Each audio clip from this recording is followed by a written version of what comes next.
샬롬, 지금도 만물을 다스리시고 우리에게 가장 좋은 것으로 주시는 하나님 아버지를 찬양합니다. 우리는 연약하고 쉽게 넘어지지만 날마다 하나님께서 주시는 은혜를 기억할 때 다시 일어설 수 있는 힘을 주실 것입니다. 오늘도 그 하나님을 바라보시면서 말씀으로 하루를 시작하셨으면 좋겠습니다. 오늘 함께 보실 말씀은 이사야 23장 말씀 되겠습니다. 제23장 두로에 관한 경고라. 다시스의 배들아, 너희는 슬피 부르짖을지어다. 두로가 황무하여 집이 없고 들어갈 곳도 없으며 이 소식이 기띔 땅에서부터 그들에게 전파되었음이라. 바다에 왕래하는 시돈 상인들로 말미암아 부요하게 된 너희 해변 주민들아, 잠잠하라. 시홀의 곡식 곧 나일의 추수를 큰 물로 수송하여 들였으니 열국의 시장이 되었도다. 시돈이여, 너는 부끄러워할지어다. 대저 바다 곧 바다의 요새가 말하기를 나는 상고를 겪지 못하였으며 출산하지 못하였으며 청년들을 양육하지도 못하였으며 처녀들을 생육하지도 못하였다 하였음이라. 그 소식이 애굽에 이르면 그들이 두로의 소식으로 말미암아 고통받으리로다. 너희는 다시스로 건너갈지어다. 해변 주민아, 너희는 슬피 부르짖을지어다. 이것이 옛날에 건설된 너희 희락의 성, 곧 그 백성이 자기 발로 먼 지방까지 가서 머물던 성읍이냐?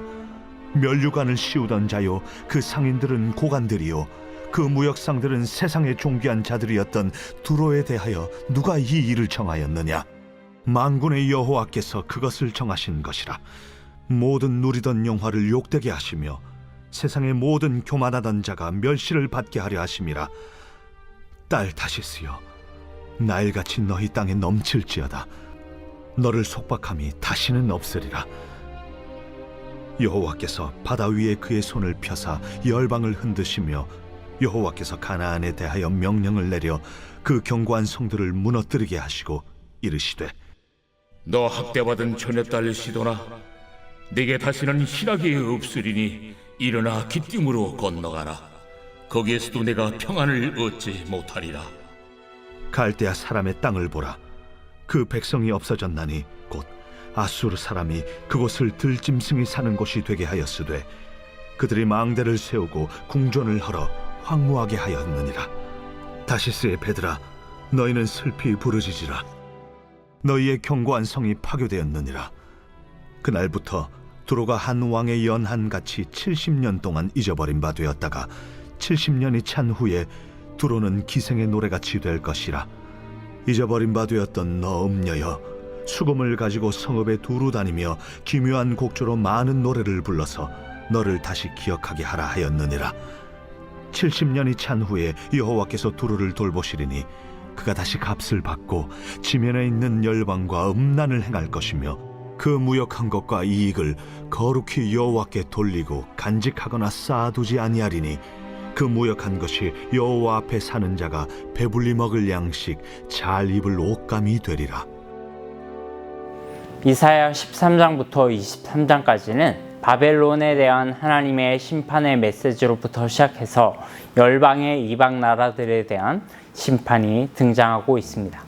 정확히 10개의 나라를 향한 심판의 메시지가 주어지는데 오늘 본문이 마지막 10번째 나라인 두로와 시돈에 대한 심판입니다. 시돈은 두로와 동맹관계이면서 사실상 거의 속국이었어요. 그리고 두로는 오늘날의 레바논과 시리아에 해당하는 지역이라고 알려져 있습니다. 고대부터 지중해 연안에서 해상무역으로 막대한 부를 이루었던 나라입니다.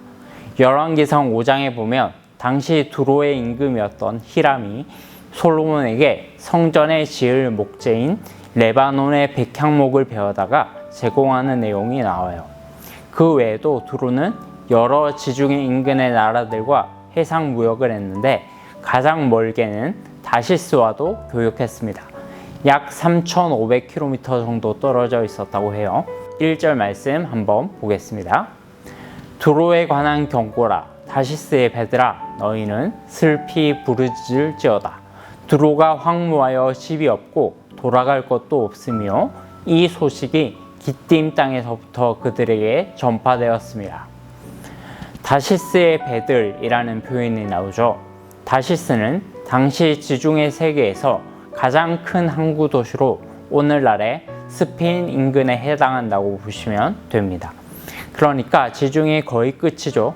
당시 다시스의 배들은 아주 화려하고 큰 선단을 이루어서 각종 진귀한 보물들을 가득 싣고 여러 나라들과 교역해서 큰 부를 이루었습니다. 그 대상 중에 가장 큰 비중을 차지했던 것이 바로 두로와 시돈이었어요. 그러나 하나님께서는 자기들의 부와 권세를 믿고 하늘 높은 줄 모르고 교만하게 행동했던 두로와 시돈을 심판하실 것입니다. 그래서 다시스의 배들을 향해서 슬피 부르짖으라고 말씀하신 거예요. 왜냐하면 이제 그들은 두로와 시돈과의 교육을 통해서 얻는 이익이 사라질 것이기 때문입니다. 지금 얘기한 것처럼 두로와 시돈이 심판을 받는 것은 그들의 교만함 때문이라고 성경은 말합니다. 8절과 9절 말씀 한번 볼까요? 면류관을 씌우던 자요, 그 상인들은 고관들이요, 그 무역상들은 세상에서 존귀한 자들이었던 두로에 대하여 누가 이 일을 정하였느냐? 만군의 여호와께서 그것을 정하실 것이라. 모든 누리던 영화를 욕되게 하시며 세상의 모든 교만하던 자가 멸시를 받게 하려 하심이라. 두로와 시돈의 상인들은 무역으로 막대한 부를 이루어서 세상의 존귀한 자들로 떠받들여졌어요. 그 영화가 마치 자기들이 잘나서 얻은 줄로 착각하고 떵떵거리는 인생을 살고 있었습니다. 그러나 세상에 영원한 권력과 부는 없는 법이죠. 당시 두로와 시돈의 부유함을 주변 나라들이 그냥 두고 볼 리가 없었습니다. 또 다른 강대국들에 의해서 이들은 멸망당하게 될 거예요. 11절입니다. 여호와께서 바다 위에 그 손을 펴사 열방을 흔드시며 여호와께서 가나안에 대하여 명령을 내려 그 견고한 성읍들을 무너뜨리게 하시고, 결국 그들은 아수르에 의해서 처참하게 무너질 겁니다. 13절이에요. 갈대아 사람의 땅을 보라. 그 백성이 없어졌나니 곧 아수르 사람이 그곳을 들짐승이 사는 곳이 되게 하였으되 그들이 망대를 세우고 궁전을 헐어 황무하게 하였느니라. 역사의 흥망성쇠라는 것이 그렇습니다. 전성기가 있으면 침체기가 있고 쇠퇴기가 있는 것이죠. 어느 나라도 여기에서 비껴가지 않습니다.